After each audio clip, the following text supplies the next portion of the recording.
To start Romeo and Juliet, we are going to begin by reading together the prologue, which is just the beginning part of the play. And if you remember from your pre-reading, the prologue is all about just giving context and some background information to what the play is going to look like. So our purpose here is to read through the prologue so that we can expose ourselves to the language of Shakespeare and get familiar with it. Now, next to each line, then we want to write our interpretation of what we think the line means. And basically, when we read Shakespeare, we just want to get the gist, the overall big picture. Don't need to focus on every single word and phrase to understand it. We just want the big picture. And then at the end, we want to answer these boxes over here. So, two households, both alike in dignity. I did this one for you. And to me, that means two families, like two households, similar in background and wealth, alike in dignity. To me, that's what that line meant. In fair Verona, where we lay our scene. So to me, this tells me that the setting is Verona. That's where this whole play is taking place. From ancient grudge break to new mutiny. So when I do a line like this where it doesn't really make sense to me all together as one sentence, I just kind of break it down word by word. So I know ancient means old. I know grudge means fight. I obviously know what the word break means. New means that. Mutiny, I think of like a pirate ship where the crew has a mutiny against the captain, and so I think of that again as another fight. So I guess the gist of this is that old fight also becomes a new fight, so maybe there was some old fight and now it has kind of morphed into become a new current fight. Where civil blood makes civil hands unclean. Okay, well, I know blood, obviously. Civil, I can think of like a couple means for this. Civilian, so meaning different citizens. Civil also means like innocent.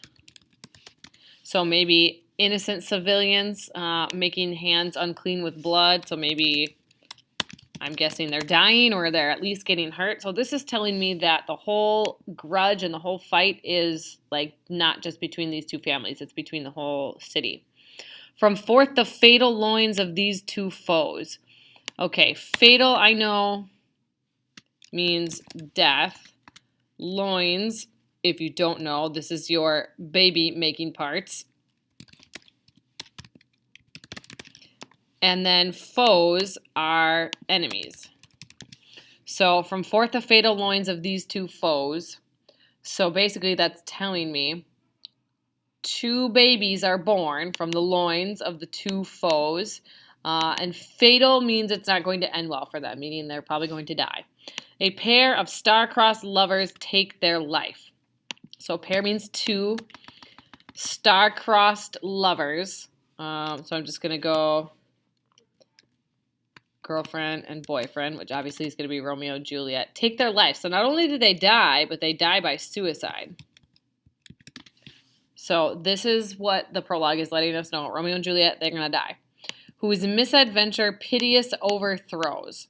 Okay, I'm not sure what this word misadventure means, but I know the word miss, like mistake, missing, has a negative meaning to it. So maybe some type of bad adventure.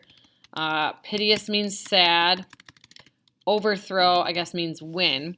So some bad adventure sadly overthrows or sadly wins. And I can see that there's not a punctuation mark at the end of this line, so that kind of tells me this probably spills over into this line. So I'll see if it makes sense with the next line that I have here. Doth with their death bury their parents' strife. So their death is Romeo and Juliet dying. Bury their parents' strife. Strife actually is the fight. So basically, Romeo and Juliet's death is the one thing that ended this feud, that buried their parents' strife, that allowed the parents to be like, oh yeah, this feud is done. Maybe we shouldn't worry about it anymore.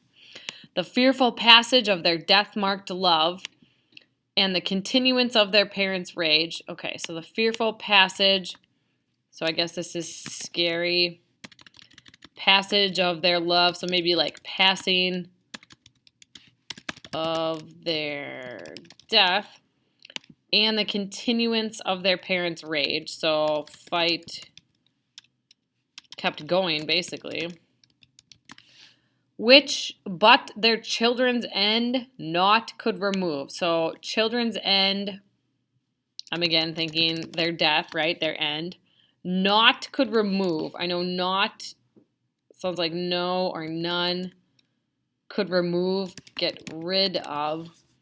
So if I look at these three lines together, okay, the scary passing of their death, the feud kept going on, but their death not could remove.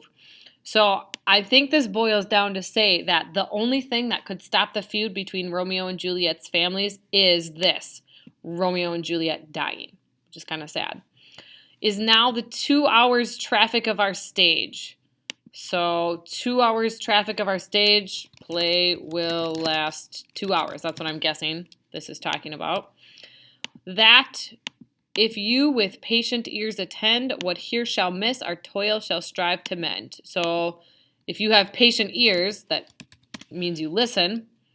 What here shall miss, our toil shall strive to mend. Mend I know means. So I guess this is saying, like, listen closely and we'll fix whatever you missed, whatever you didn't pay attention to over here. So knowing that, now you should be able to answer these 5 questions over here.